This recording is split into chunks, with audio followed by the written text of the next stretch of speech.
கள்ளச்சாராய வியாபாரிகள் கையில சிக்கி சீரழிஞ்சுக்கிட்டு இருக்கு. வெக்கமா இல்ல? போதைப் பொருட்களை தாராளமாக இன்னைக்கு சப்ளை பண்ணிட்டு இருக்கிறாங்க. வெக்கமா இல்ல?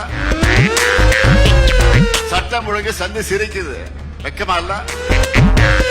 ஒப்பந்த பணி ஆசிரியர்கள் குடும்பத்தோட வீதிக்கு வந்து இந்த திருட்டு குருட்டு ஸ்டாலின் பாண்டிச்சேரி போய் சட்ட ஒழுங்கு கள்ளச்சாராயம் போதை பொருள்னு வெக்கமால வெக்கம் கட்டவன் அவனை பத்தி கேச்சிருக்கான். இந்த வெக்கம் கட்ட வேணா முடிஞ்சா வர ஷேர் பண்ணுங்க. இந்த வெக்கம் கட்ட வேணா முடிஞ்ச வர ஷேர் பண்ணுங்க. அதாவது கேக்குறேன் திருட்டு ஸ்டாலின், நீ காலைல எழுந்திரிச்சதும் கண்ணாடி பாப்பியா பார்க்க மாட்டேன். நான் கேக்குறேன், ஏன்டா வெக்கம் கட்டவன அங்க போயிட்டு வெக்கமால கேட்டிய? நான் உன்கிட்ட கேக்குறேன், வெக்கம் கட்டவன உன்கிட்ட கேக்குறேன்.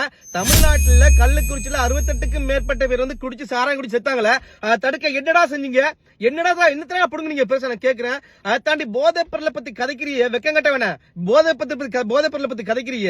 ஆனா ஜாஃபர் சாதிக்கின்ற யாவண்டா போய் பக்கத்துல இருந்து போட்டோக்கு போஸ்ட் கொடுத்தது நீதானே போஸ்ட் கொடுத்த நீ. அப்புறம் வந்து சட்ட ஒழுங்கு பத்தி கேக்குறா. ஏன்டா சட்ட ஒழுங்கு பத்தி கதைக்கிறிய வெக்கம் கட்டவன? தமிழ்நாட்டுல பெண்களுக்கு பாதுகாப்பு இருக்காடா புறம்போக்கு? நான் கேட்கிறேன், பாதுகாப்பு இருக்கா? ஏன்டா சின்ன பையன் போதைய போட்டு ஒரு பையனை போட்டு வெட்டுறான், டெலிவரி பாய் போட்டு வெட்டுறான். ஏன்டா பெண்களை சின்ன 2 வயசு பிள்ளை இருந்து 70 வயசு ரேப் பண்றான். இது வகையில நீ வந்து அங்க போய் கதைக்கிற நீ சட்ட ஒழுங்கு சரில பத்தி வெக்கமால கதைக்கிற வெக்கம் கட்டவன. ஏன்டா தமிழ்நாட்டு மக்கள், நான் கேட்டுக்கோ, தமிழ்நாட்டு மக்கள் நல்லா பாத்துக்கோங்க. இவனுங்கெல்லாம் வந்து கதைக்கிறான். இவனுங்கெல்லாம் வெக்கமால கதைக்கிறதுக்கு என்ன தருகதை கேட்கறதுக்கு நான் அடுத்து கேட்கிறேன். அதை தாண்டி வந்து இன்னொரு விஷயம் கேட்கிறேன். இதுவரைக்கும் நடந்த போராட்டங்கள் பத்தி கேட்போமா? அதாவது ஆசிரியர் போராட்டம், மீனவ போராட்டம், நீட் போராட்டம், ஸ்டூடெண்ட் போராட்டம், அப்புறம் வந்துட்டு மாற்றுத்திறனாளி போராட்டம், தூய்மை பணியாளர் போராட்டம், இவ்வளவு போராட்டம் போச்சு. அதை பத்தி ஏதாச்சும் கழிச்சியாடா? வெக்கம் காட்டாவானே ஏதாச்சும் கழிச்சியானா? தமிழ்நாட்டு மக்களே நல்லா பாத்துக்கோங்க. இவெல்லாம் நல்லா நடிக்கிறான். நல்லா வருது எனக்கு வாயில.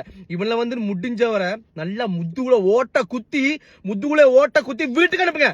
இவன்லாம் அடுத்ததுக்கு வரக்கூடாது. இவன் தோக்குற சதவீதம் கூட அவ்வளவுக்கு குறைவா இருக்கணும். முடிஞ்ச வரை இவனை அனுப்புங்க வீட்டுக்கு. போறம்போக்கு நாய்.